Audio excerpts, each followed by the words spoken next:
Reading with your kids.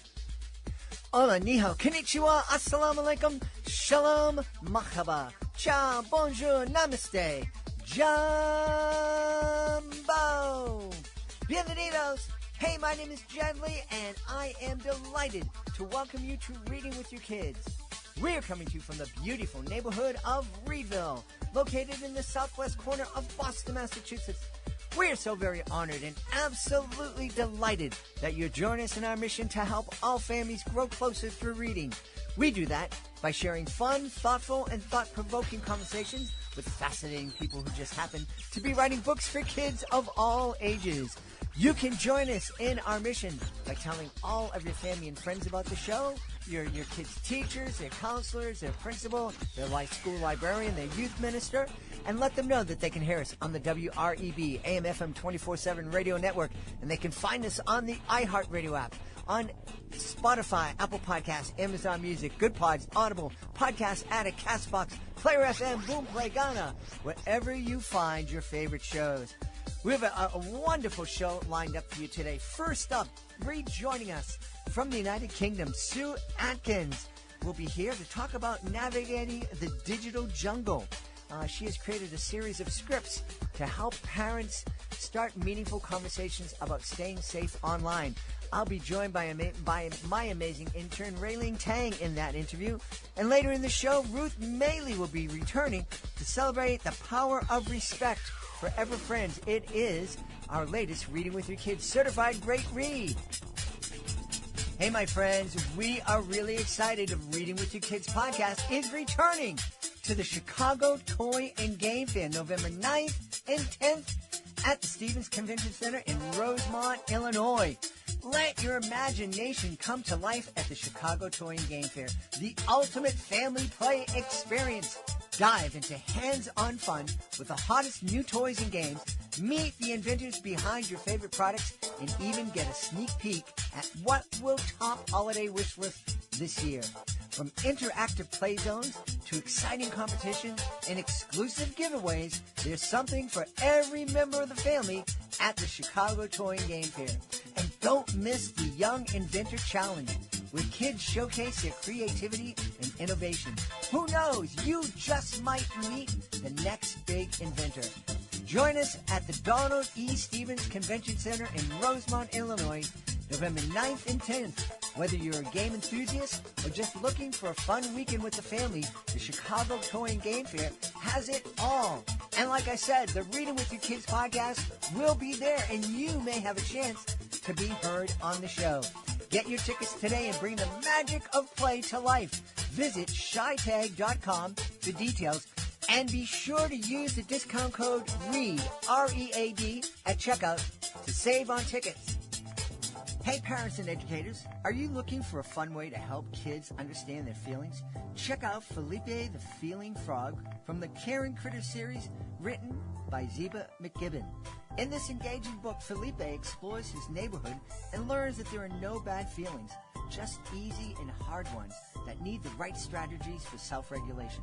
Perfect for kids ages 4 to 7, Felipe the Feeling Frog teaches essential emotional regulation skills through captivating and relatable stories, as well as adorable illustrations by Denise Walker. Written by a dedicated kindergarten teacher, Felipe the Feeling Frog shows children that all feelings are okay, but it's how we manage them that matters. Felipe and his friends model different emotions and strategies, making it easy for kids to learn and apply these skills. Don't miss this valuable resource for social and emotional learning. And stay tuned for more from the Caring Critters series, including the upcoming Trixie the Thoughtful Turtle. Grab your copy of Felipe the Feeling Frog today and help your child navigate their emotions with a smile. We are in for a treat. My amazing intern, Ruiling Tang, is joining us from Los Angeles. Hey, Ruiling, how are you? Hi, everyone. And joining us from the United Kingdom, she is back on the show to celebrate her podcast. It's called Navigating the Digital Jungle. Please welcome back to the show, Sue Atkins. Hey, Sue, how are you? I'm really well. Thanks for having me back. I'm delighted to have you back. Ruiling, you might not know this, but Sue's pretty big over in the United Kingdom. She's a contributor to the BBC, that big broadcasting company that goes out all over the world. I watched the Yes. first episode of documentary on BBC. Well, you can't beat the BBC. It's really great. And I'm very privileged to be invited on there many times to chat about all things parenting. Awesome. So tell us about this podcast. Yes, well, I started to read a book by Jonathan Haidt called The Anxious Generation, and I was very taken with it. And then I started to get more and more people asking me questions around screen time, cyberbullying, staying safe, online safety, all these big issues. I've got more and more people asking me. So I thought, I think I'll start a podcast to be able to look at all these different topics in a bit of depth. And so I called it Sue Atkins, it's Navigating the Digital Jungle with Sue Atkins and Friends, because the friends are really experts in their field. And I've been very lucky to have some extraordinary guests on season 1. We had Favil Gill talking about gaming and the links of gaming and gambling. We had Bill Schmartzo. He was on talking about AI and data and privacy. We've had Dr. Amanda Gummer. She was talking about play, trying to balance screens with play in young children. So a whole host of guests, a whole host of conversations. And we're only just sort of skimming the surface. We've done 10 episodes in season 1. We're getting ready for season 2. We're going to look at some tough questions like sextortion and self-harming. But I'm pro-tech, but I want to protect children as well. This balancing act, that you don't just hand over a smartphone. There's lots and lots of talk about the dangers of smartphones, giving younger children access to the internet and to apps that they don't really know how to navigate or how to handle. So I'm not judging parents. I'm trying to give them a helping hand, not a pointy finger. Yeah. I love that sentence. You're pro-tech, but you also want to protect the kids. Yes. Yeah. And that came to me the other day and I was talking to someone and I thought, I must write that down. So I used it again because, it is technology is fantastic. And everyone's asking me, parents are saying, how do we control and how do we manage and how do we sort of keep up with AI and all the different things that are going on in the tech world? Well, you have to sort of keep up to date with it. But it's like anything, going to bed, brushing your teeth, all these things, doing your homework, eating your broccoli. We have to navigate them with children. We have to put boundaries around things, all sorts of things. So why not put it around technology? Yeah. Sue, I think one of the issues is that kids pick up technology so quickly and so much faster than us. And I know I saw it with my mom taking care of my son. And I got her a computer and showing her how to use it. And my son was 5 years old at the time, and she was trying to get on the computer and she couldn't. And he just went over. He goes, "Grammy, I can do it." And it went on, got to where he wanted to go or where she wanted to go. And she got frustrated. She never turned on the computer again. Oh, no. Yeah. Oh, what a shame. Yeah. Because it's a balance, isn't it? In fact, if you ask your kids to help you, or if you ask them, I'm a great believer in asking them, why do you like that show? What do you get from that music? What is that about? So you're engaging with them and you're joining them in their world, not judging them from this sort of parental hierarchy. And I'm imagining that when you're asking your kids why they like that game or that music, it shouldn't be presented with, why do you like that crap? I can't believe you're listening to that. Yeah, exactly, not that. I mean, that's coming at it, judging them already. You've got to come at it more curiously. And you've got to be more open-minded, because you might learn some stuff. It starts conversations. That's what it's all about, really. And then from that, I started to write these digital jungle scripts, because people would say, well, how do I start that conversation about, putting a boundary around that? How do I start conversations about echo chambers or cyberbullying? So I started to write introduction kind of phrases and conversation starters, and not just for teenagers, because actually your habits start early. They start when you're not a baby, well, certainly a toddler, because you hand over the smartphone in the restaurant to keep them quiet. You hand over the device because you think they're going to have a tantrum and you want to preempt it. But these things are delaying the development. They're not actually looking at the issues. So I'm not judging parents, but I'm trying to get them to have these conversations and also to think about their own digital use. If you're constantly scrolling and you're constantly on your phone, what is your toddler or your teenager learning from you? Because they're picking up their habits from you all the time. So, we all need to balance. We all know we get out of balance and we're sort of looking at it first thing in the morning. So in the podcast, I say, let's have a family change. So each week, not a challenge, because that sounds like, oh God, that's hard work. It's just a little change that you could make. For example, no tech at the table. When you're eating, put away your devices and have conversations. Charge your phone or charge your devices downstairs at night so the blue light is not on. You're not tempted to just check. Buy a clock. Don't have the phone as your digital clock because that wakes you up when the bright light comes on. Very small things, but I think they can make a big difference over time. And if we all do it together, come together as a family and look at some of this stuff. Don't come at it as a parent sort of judging your kids and telling them off. Come to it together and navigate it together. Yeah. I love that. It's a great reminder to our listeners that parents are a kid's first and most important teacher. Absolutely. Tell me, Ruiling, I'm curious. When my kids are older than you, they didn't have smartphones when they were younger. I'm imagining they were available when you were younger. Do you remember when you first started playing with the device? Sure. I personally don't have my own cell phone until middle school, and I believe my parents' choice was correct because I really enjoyed drawing with my friends and also doing sports with them. So I feel like my life is more rooted on the ground instead of just scrolling things online and have like a lot of fragile and digital things filled in my mind. But like after middle school, because I went to a boarding school and we need a cell phone to get connection with the outside world, and we need to call our parents weekly. So I feel like before high school, cell phone is just like a communication tool for me instead of like a all-in-one machine. So I definitely recommend parents to start their like digital advice technology control starting from a really young age. They could show that to their kids at a really early age, but we have different functions for them. For example, you could use this as communications tool at first, and then you can add more apps into it. It's just like a step by step. It's not a no thing for them at a really young age. So that's for me. Yeah. Oh, that's wonderful, isn't it? Yeah.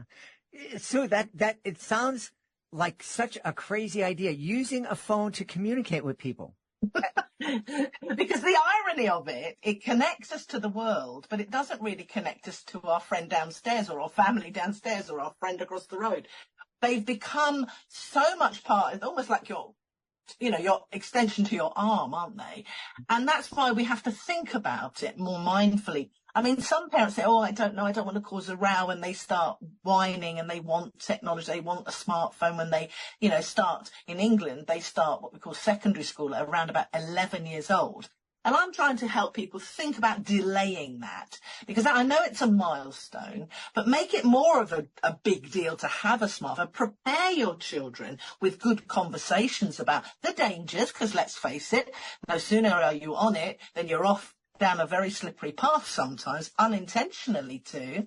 So you need to talk and teach them and get them prepared. And I love that your parents prepared you by sort of doing it more incrementally. And the longer you can delay it and you've got yourself, hobbies and you've got yourself real friends, then you're more inclined to find it's just a nice thing to have for a certain time in the day, but it doesn't become your obsession, because the dopamine crash, it's like addiction to sweets or addiction to drugs, actually. You get such a hit and such a buzz when you're scrolling that you keep wanting to do more. And we know that they are the algorithm generation, because they don't even know that everything is being sort of trying to sell them something. So we need to have those conversations and point out as they get older, oh, you do know why you keep getting more of that information, because you clicked and liked something, you know. So it's about talking about it all and being open and honest with your kids. Yeah.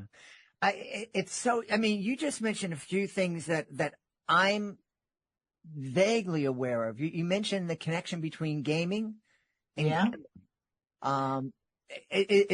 Are we teaching our kids, getting them, you know, kind of grooming them to become gamblers with these games?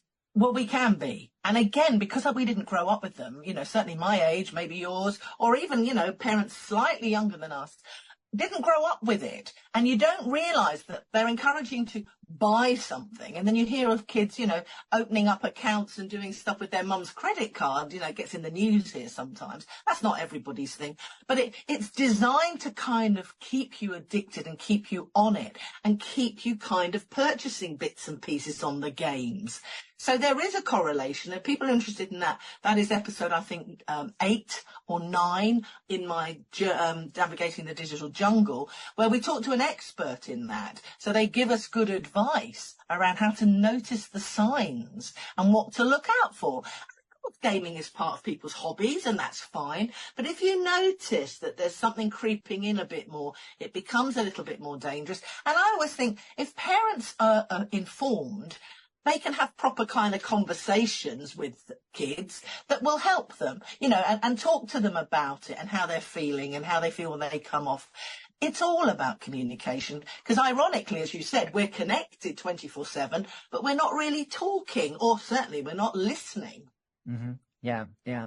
You also mentioned sextortion, and we've talked about this on past episodes of the show, but it's so insidious, and it's really a growing problem. Can you just remind parents a little bit what we're talking about here? Well, it's when, you know, people, you know, groom kids as well, because people, this is the other thing, to teach children that not everybody's who they appear to be, because you can go on some of these chat bots and you think you're talking to another 11-year-old or 12-year-old or 13-year-old somewhere around the world. And in fact, you're not. You're talking to somebody, what we call a bad actor.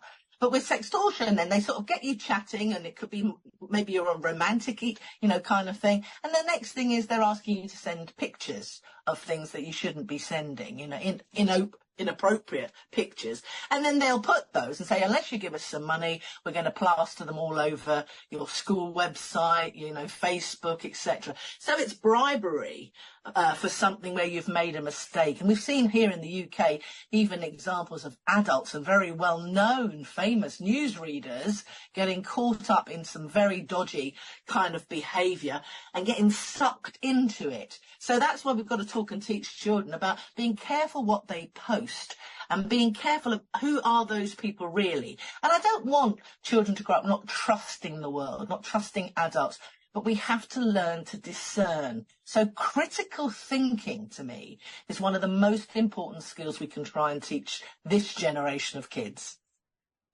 You're so right, and that is terrifying to me. My kids were really lucky. When I first built my website, the first picture I had on it, and we're talking over 20 years ago.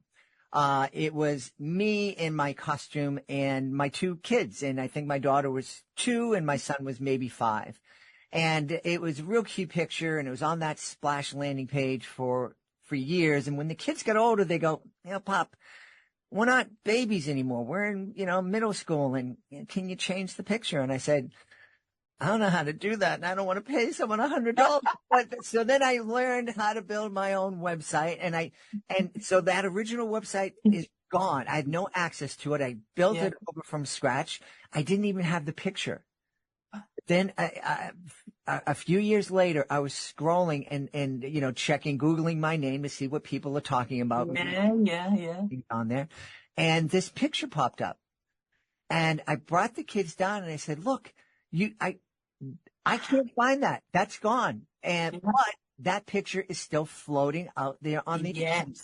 Anything you post online is there forever. It's that footprint. And that's exactly why we have to have those conversations, because kids are, certainly teens, they're in the moment, aren't they? They're excited, they're chatting, they're full of beans. And then suddenly they do something, maybe it's a bit inappropriate and it's a bit silly. So I've got this new little thing I put on social media, press your pause button before you post. So in your head, just pause and think, is this a good idea? Just that split second may help that, because your digital footprint, people will even Google some of you before they, when kids go for jobs, when they go for interviews now, like you said, you thought that photo was gone. The next thing is it pops up somewhere. And the other thing actually that's just jumped into my head, in England, the children have just gone back to school. They go back in September. And that first day of school, either they begin school, little 5-year-olds in their uniform with their lovely shoes being photographed and put across all of the social media, all across Instagram. And they don't realise that people and bad actors can take those images nowadays with AI and do horrible things with them. They can make them older, they can strip off their clothes, they can do terrible things. And whilst I don't want parents to think, oh my God, really? I do want you to know that that happens, and that is quite common, and that is something to be aware of. Don't post on big social media all your children in the bath or doing all sorts of stuff. That's for your family. Find your own Facebook private group and send a lovely picture of your daughter going to school for the first time to your granny, but don't necessarily feel you have to broadcast everything. Mm-hmm. Yeah. Hey, Ruiling, I'm an old man, and, these issues aren't going to be challenging me. My kids are grown. You're a much younger person than I am. You're in this tech field. What kind of questions do you have for Sue? Oh, okay. I feel like I really like what Sue said about communications, because that's an invisible part that's never mentioned by everybody else, because we don't know how to do parenting. We don't have classes for this in the universities, so people don't know where to begin with. And I think communication is a really good platform for a family to discuss different issues, because if you are open to it and you bring this to the room, and everybody would get a more understanding of it, and we'll have a really good family time together. I have another question about spending time with your family. So, Sue, do you think creating family rituals like reading together or doing family activities is really important? How can these moments affect a child's life? Oh my goodness. Honestly, what a wonderful question. Absolutely. I call them ing activities. Reading, you're bonding, you're sharing, you're laughing, you're learning, you're connecting. All those ing things just through reading stories, listening to your kids read, enjoying the pictures, not necessarily getting stuck in the stories and asking them questions about what they're reading, just enjoying reading. It's so important, because it's also fostering their creativity, their imagination. And when you read a story at bedtime, you're sending them off in a safe way when they're young into a lovely world, because they've just heard a lovely story, been tucked in and felt safe and nurtured. Reading and spending time with our children is so important, just as doing activities with them. Sharing, I always say children spell love Time. So it doesn't actually matter sometimes what you're doing. You could be gardening, you could be walking the dog, you could be driving to football, but having a good conversation. They're all what I call magic moments. So celebrate them, nurture them, be aware of them, and sometimes create them. I love that. I love that. It's like, even if you say 1,000 times, I love you, I care for you, baby, it's still the best way for them to do physical connection with their kids, to actually spend time with their kids, so the kid can feel like we are connecting together. And that naturally solving the problem of if you are spending time with your phone and scrolling on your phones, because if you spend time staying physically with your kids, and you can naturally reduce the time on your phone, and you are feeling more rooted on the ground with your family, and to create a great boundary and a great bond with your family. So I think definitely a little bit family ritual would be a good exercise for all families. Absolutely. I agree. We call them family traditions as well. Just if you haven't got any, think about them, create some, because you have very simple ones, but kids remember them, don't they? Mm-hmm. Yeah, absolutely. Absolutely. There's so much here, and I love that you've created these scripts because just as, we've talked about here in the show, it's so much easier if you're reading a book, for example, about a bully. And you're reading a book about a bully, and that it's so much easier to get into a conversation about that subject as opposed to sitting down. Okay, Railing, we need to have a talk. And I've been bullied at school. Like, oh no. Oh no! Oh. Exactly. That is exactly the reaction your kids will have. Yeah.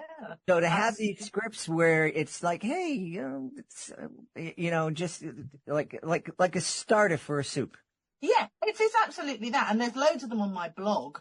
And I've actually written a book now with putting them all together. And we're just in the processes of sort of editing that and getting that put out there. But certainly if you're interested in any of those types of starters, there are already a lot of them on my blog. So you just put in Sue Atkins, go to the blog, put scripts, and there's an image that you'll keep seeing that sort of says scripts for all sorts of things, for using WhatsApp, for echo chambers, for cyberbullying, for keeping safe online, you name it. I've tried to AI, you name it. I've tried to keep on creating these conversational starters so that you feel more confident having the chat. And whilst I sort of say mum says this or dad or parent and child says this, of course it's only a guide, but at least it gives you the starter for 10. So you feel you've got something to start with, and then you let it bounce like a conversation.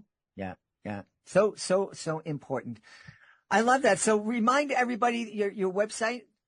Well, there's two now, because you can listen to Navigating the Digital Jungle with Sue Atkins and Friends on all platforms that you listen to your podcast. There's also a website called navigatingthedigitalJungle.com, where there are some resources on there and you can listen to all sorts of things. We put links, all the things that we talk about if they're helpful, charities that might be helpful and all sorts of things.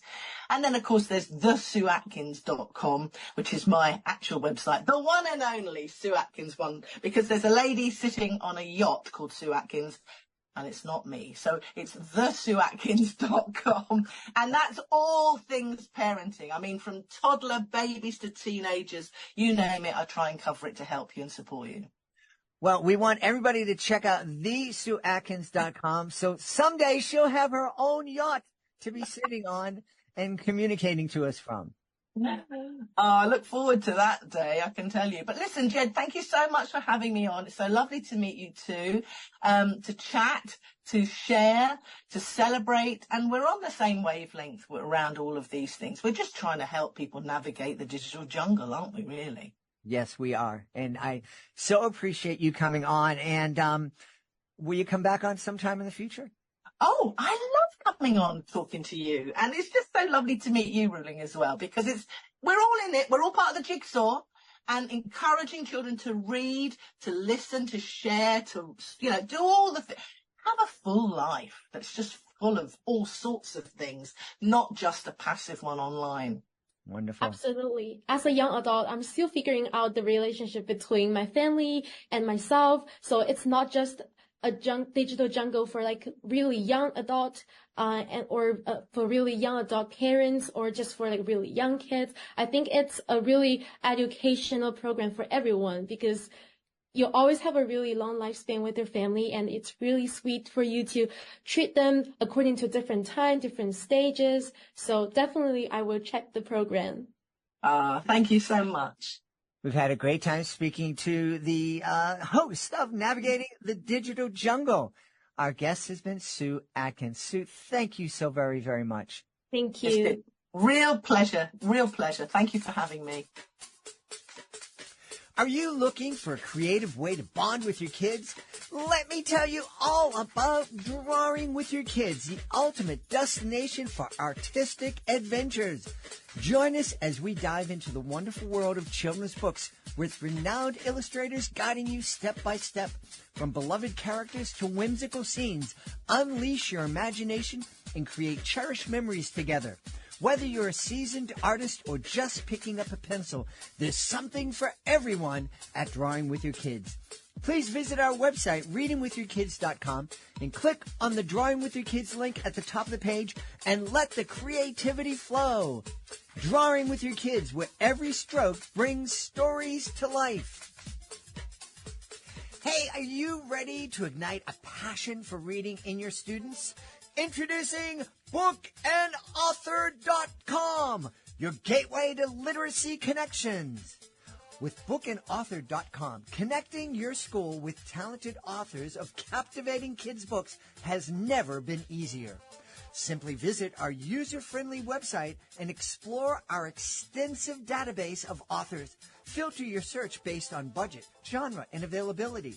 Discover the perfect match for your school and your students. But that's not all. With bookandauthor.com, you have the power to request a proposal. Let vetted authors come to you with their tailored ideas, ensuring an unforgettable literacy experience for your students. Don't wait any longer to inspire young minds through the magic of books. Visit bookandauthor.com today and open the door to a world of literacy connections. Bookandauthor.com, where literacy comes to life. Join us right now from the great state of Rhode Island. Our guest is returning to the show. She is one of our favorite guests. She's here to celebrate her brand new book. It's called The Power of Respect, Forever Friends. Please welcome back Ruth Mailee. Hey, Ruth, how are you? Hi, Jed. Great. It's been a wonderful time to see you. Great job. I'm really excited. Your Power of series has been so well received. Our certified great read panel loved the first books in the series, and I know people are going to love this new book. Tell us what Orbit's been up to. So Orbit he's out looking for ways to help children to transition from preschool into kindergarten into elementary school. The story actually evolved from two of my past daycare preschool children. They're now in 5th grade, and they came to me one day and said, we've noticed that we've had a hard time adjusting to daycare, preschool, elementary school. There's lots of jealousy. There's lots of problems. And so they said, we think that we need to write a book about it. We need to sit down and figure out what, we can teach the kids. So Orbit decided that it was time to teach about respect and about what friendship really is about and how we can navigate friendship with more tools and ways to treat people with respect. Such an important lesson for, I'll just go there. It's such an important lesson for our politicians and some of our government officials to learn. But that being said, it's a real important lesson for our kids to learn. Yes, very much so. And they had some great ideas. The two girls were Eleanor and Amelia, and they had some wonderful ideas on how they had to navigate different things that they didn't see. Like one little girl made friends with a lot of the kids in the school, and the other girl kind of couldn't understand why her BFF wasn't sitting with her at lunchtime. Mm-hmm. Or why, and realized she was sad for a while, and then realized that, communication is one of the key ingredients to friendship. And so she approached her and said, I feel left out. I feel jealous. What can we do about this? And they came to the terms that it was okay to have other friends, that they've been friends since 11 months old. They were in daycare together. And so they've established this long friendship, and it's important for them to keep that going, even if their paths go a little bit, in different directions. So they came to that realization. They also said about, they have siblings, sisters, and they just wanted play dates with just them. And how could they exclude the sisters without hurting their feelings? So that was another topic that we investigated and realized that, these are some of the things that we could do. You could let them play for a portion of that playtime. Or you could say, this is our time right now, and we would love for you to play with us, but we're going to plan something different, like maybe bowling or something. So they navigated that one too. That was a great example that they had. these are two fifth graders. Right. I got to tell, they are wise beyond their years. They have learned a lot over the years. I mean, my base for my preschool and daycare is kindness, is love, is gratitude. And so I think that plays a big part in it. I think that when you have kindness and gratitude in your life, when you look at the good, right? And what they did was they were looking at a situation that they wanted to turn around and make it good. And then they were like, we want to share this with other kids because other kids are going through the same examples as we're going through, the same realizations. And the book also has a section on self-love, on self-care, on going to bed early, on how to respect yourself when it comes to friendships. And that might be that you don't go out for ice cream with them because you're so tired that you need to go to school the next day that you say, nope, I can't do that. So the book has a wide range of examples. It has a lot of kindness in it. And Orbit explains in detail what respect really means and what it looks like. And the girls help to give those examples to him. Well, I know that you are, as you mentioned, you operate a daycare, and that keeps you pretty busy. Where do you get the energy after spending probably 12 hours a day taking care of other people's kids and babies? And where do you get the energy to create these wonderful stories? I think part of it is I just want kids to have an easier way of looking at things, to have the tools that they need to take that extra step and be kind, or, appreciate what they do have in life instead of looking at the glass half empty. And so that drives me. And truly and honestly, I was not going to write another book because it's a very long, difficult road. There's a lot of things that people don't realize. Even as a self-publisher, you do everything and it's your cost. And it's a long time before you even make a half of the money back. So it was something that, yes, it took a lot of time. It took a lot of money. It took a lot of thinking, processing, coming up with the ideas. But when they came to me and this was so important to them, I thought I have to, because if I don't, this could help even one other child that might look at this book, read it and go, that's me. That's what I've experienced. And so I think that's really what drives me to do the books that I have in my mind. And like I said, this was their idea, and they were with me through the whole thing. They helped with illustrations. So it was also a learning process for them to see what it's like. And who knows, maybe someday they'll be authors. So that's really wonderful. How excited were they to actually hold the book for the first time? Well, we're still waiting for the book. It hasn't come yet. We've got 2 hardcovers ordered. They're supposed to be in on Friday. So, but they didn't see the first page. The first page is the dedication. And one of their moms is a photographer in her side job. And so she took them one day and took some photo shoots, and I dedicated the book to them because they really were the brains behind the book. So it was their idea. So that should be exciting. I'm sure they're going to be thrilled when they see the book that they inspired and are able to hold it in their hands. Yeah, I'm sure they are. Yeah. You've been thrilling kids and making kids, lots and lots of kids, feel loved for a very long time. Do you ever sit down and take the time to think about all the kids whose lives you've impacted? I had a really hard time thinking that what I was doing was important until maybe 10 years ago, when I realized that I was having kids come back to me with their kids. It's been 34 years that I've been doing this. And I have to say I'm very different than I was when I first started the job. But I really do run my daycare and preschool with the idea that The kids are going to learn academics when they go to school anyway. I mean, I teach it, but it's not my focal point. My focal point is to help them become the best versions of themselves.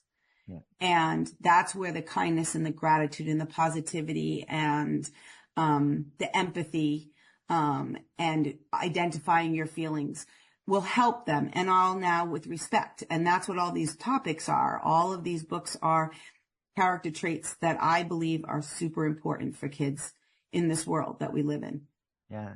We recently had Zeba McGibbon on, and she is an author and also a kindergarten teacher. And she was telling us that kindergarten, which had been a place, when I went, was a place to have fun and to learn how to socialize. But now there's an emphasis on, in kindergarten, it's actually becoming first grade. Yes. And they don't have time to play. They don't have time to gain those social skills. Right. So I guess a couple of questions. Are you feeling any pressure to start the academics sooner in your daycare? I know it's different for you because you're the boss. It's your daycare. And but there's also pressure on, from parents and whatnot, that certain things that they want for their kids in a daycare program. Are you feeling any pressure to introduce academics earlier? Well, I don't believe that they're ready. Their brains are not ready for that. The science behind it says that, right now these kids are probably about 2 years ahead of where they should be as far as what their brain capacity is. And so in kindergarten, even when my children went to kindergarten, it was about social skills. It was about understanding that, we're a group and we're going to work together and we're going to do blocks and we're going to do all these centers. And now it's more of writing. And even children, even preschoolers, they don't really learn how to write until they go to kindergarten because that's where their brain is. Their brain isn't there. It's more about let's play Play-Doh and make monsters and be creative and, or put puzzles together or build the highest block. And so I focus on that, but I also focus on the other part, which I think is really important for kids, is the social skills. Because, we're all going to learn our ABCs. We're all going to learn our numbers. And it's not that I don't touch base on it, because I do, but it's not my focal point. My focal point is really, was that a kind thing that you did to your friend just now? How could you have handled that a little bit differently?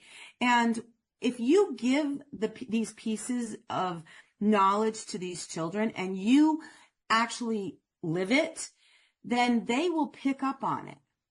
They'll learn it in by example. And so I try really hard to get my kids ready for the social aspect as well as the academics. But I know that down there, when kids go to school, they're in a wide range of academics. Whereas I think it's more important to be able to solve a problem with a friend or to take turns or which is a big thing. I've got several people that are kindergarten teachers that are very good friends of mine. And we talk about that all the time. Academics is really important and we need that, but we also need the social skills. So if you've got Johnny sitting next to a little girl and he's taunting her, how is that little girl or that little boy going to solve that taunting, right? How can we give them those tools to be able to say, to stand up for themselves or to say it in a very kind way? Because I think that's what we're missing in the world is kindness. I thought when we had the pandemic, one of the things that we're supposed to learn through the pandemic was to be kind to people, right? And we did for a while. And then things got back to, for a short time. And then things got back to the way it was before. And, even as far as children having things to do after school, I believe, and this is just my belief, that one activity per semester or per season is enough for a child because they need time to just downtime, to just be able to go out and play in the neighborhood, be able to go out and look for bugs if they want, or, throw a basketball or whatever. So I don't feel a pressure because I do own my own business, and the parents, the families that I welcome into my business are all pretty much on the same page as I am.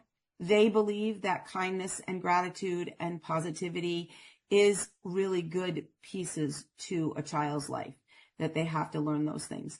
So, that's, and a lot of the times I will talk to them about it if I find, we still do our crafts. So they know their scissor skills and all that kind of stuff. But truly and honestly, and I tell them when they start here, when they're interviewing, my key is to help them be the best they can be. Mm-hmm. So. And I think that's so important. If you don't know how to get along with others, if you don't know how to work cooperatively, the academics are going to be very difficult for you to acquire. Yeah, exactly. Yeah. One of the things that I'm hearing in the daycare world, I'm just curious because we don't often have a seasoned daycare person who comes on the show to talk to us, is that it's very hard to keep staff. Are you experiencing the same kind of shortage that a lot of schools are facing in terms of recruiting teachers? Well, it's me, myself, and I. Oh, that's it. I am a very small in-home family daycare. And so, I don't have staff. But I have friends that work in centers, and the turnover is unbelievable. It's hard to keep people. This is the type of business that if you don't love it, you're not in it very long. You have to love it. You have to love other people's children. You can say, "Oh, I love kids." But if you cannot love other people's children, you're not going to survive. Right. Because it has to come from your heart. Mm-hmm. So for me, that's not an issue. It does cause challenges, for doctor's appointments or things like that, or days off or whatever, because I'm inconveniencing 6 families, right, or more, because if they're part-timers. So that is a big part of, being a provider.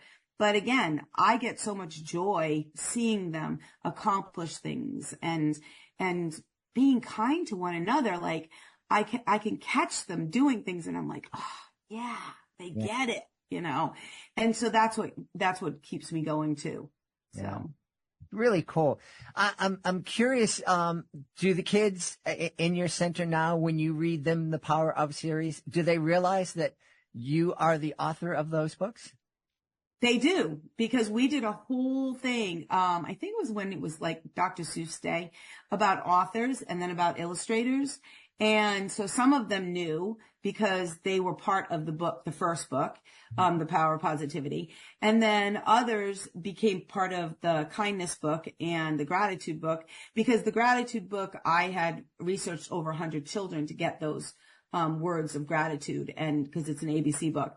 And so those kids knew, but there are some new kids that had no clue. So they were really, they dive deep into what an author is and what an illustrator is. And now when they pull the books out of the basket or whatever, they'll just go, "This is your book." Then they love Orbit. We have plushes. So they're always playing with, Orbit and taking him on adventures, which is really great to see, because then you know that they're living the book. Yeah. Well, I mentioned earlier, if you've taken the time to think about, all the kids that you've made a difference in their life. I hope you sit down and not only think about the kids that you've touched through caring for them, from being their parent, role model in a way, but also now all the kids all around the world that you're touching with your books, because I think you're making a huge difference in kids' lives.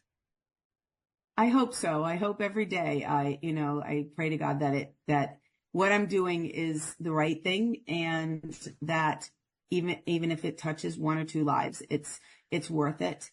I know that I've had, hundreds of kids in the 34 years, and I still keep into contact with a lot of them, and a lot of them have their own kids, and they've been in my daycare. So I've had the mother or the father and then the child. And, you know, I get little notes all the time, from ones that are older, especially on Facebook. So I do know that what I do now is really important. And, I've learned that over time. And, you know, I'm hoping that this avenue of writing books will make as much of a difference in children's lives as the daycare and the preschool that I have. Well, I think so, because Orbit is such an adorable character, and I love the lessons that you find in the Power of series. Remind us, the Power of Respect will be the 4th or 5th book in the series. The 5th book in the series. Wonderful. And this one also has a section in the back that gives teachers or parents a couple of different things to help them to kind of put the whole book together. Like there's a toothpaste squirt that they can do, which gives them, you know, a better idea of what respect is, what kindness is. There's a self-esteem freeze dance. There's a finger friendship challenge dance. And then there's a space where they can write, you know, how they can show respect in the book as well. So lots of good stuff in the book, lots of examples that I think anybody going to school, whether it's preschool or elementary school, will look at it and go, oh, I can see that's me. Yeah. You know, I had that happen to me. Mm-hmm. And I think that's where children learn the most, is when they can see themselves in the book. Absolutely. And share their experience with it. Well, we should share the address where people can go to find out more about the Power of series, the Power of Respect, Forever Friends, and also find out more about you. So you can get, my website is Ruth Mailee -author .com. And then my email is ruthmailee@gmail.com. Wonderful. And the books are all available on Amazon? All available on Amazon, Barnes & Noble, local ones as well in Rhode Island. The new books I'll have them in hand October. So you can purchase them online on my website in October. Until then, you can purchase them on Amazon and or in Barnes & Noble. We've had a really great time catching up with our friend. She's the author of The Power of Respect, Forever Friends. It's the 5th book in the Power of series. Our guest has been Ruth Mailee. Ruth, thanks so much for being with us. Jed, thanks. It was my pleasure. I'm so happy to get connected with you again. We hope you've enjoyed this episode of Reading with Your Kids, and we hope you enjoyed it so much that you're going to mark your calendar. Be sure that you listen to the next exciting episode of the show. Hey, it would really help us if you could leave a 5-star review either on Spotify or Apple Podcasts or wherever you listen to the show. And if you're listening to us on the WREB AM/FM 24/7 radio network, we'd love it if you could tell your local station manager that you love Reading with Your Kids and thank them for carrying our show. We'd really be happy if you could connect with us on social media, facebook.com/readingwithyourkids, @readingwithyourkids on Instagram, and @JedleyMagic on X. You heard about our STEM is Family Fun and our Drawing with Your Kids videos. You can find all of those on our YouTube channel, youtube.com/readingwithyourkids. And we'd love for you to visit our website, readingwithyourkids.com. You can read our entire review of Ruth Mailee's new Power of Respect book. It's right there on our blog. You can also visit our Certified Great Read Wall of Fame and use the contact button up at the top of the page to let us know what you love about the show, let us know what we could be doing better, and let us know who you would like to hear on a future episode of Reading with Your Kids. And of course, you know, both Sue and Ruth have been returning guests. They've been on a number of times. Let us know who you really love hearing on the show, and we'll have them back just for you. If you're an author, of course, we'd love for you to visit readingwithyourkids.com. You can find out how you can be a guest. Being a guest, it's fun, it's easy, and it gives you the chance to tell thousands of Kidlet fans all around the world about your great kids book. You can also learn about our fun and effective and affordable promotional services. You can find out how you can join us and be on our booth at the Chicago Toy and Game Fair. I want to thank the folks who made today's show so wonderful. Of course, I want to start by thanking our wonderful guest, Sue Atkins. Be sure to check out Navigating the Digital Jungle. And also Ruth Mailee. Be sure to check out The Power of Respect and all of Ruth's Power of books. I want to thank my amazing co-host and intern, Ruiling Tang. The rest of my team I want to thank too, Fatima Khan, Chris Doherty, Rory Grady.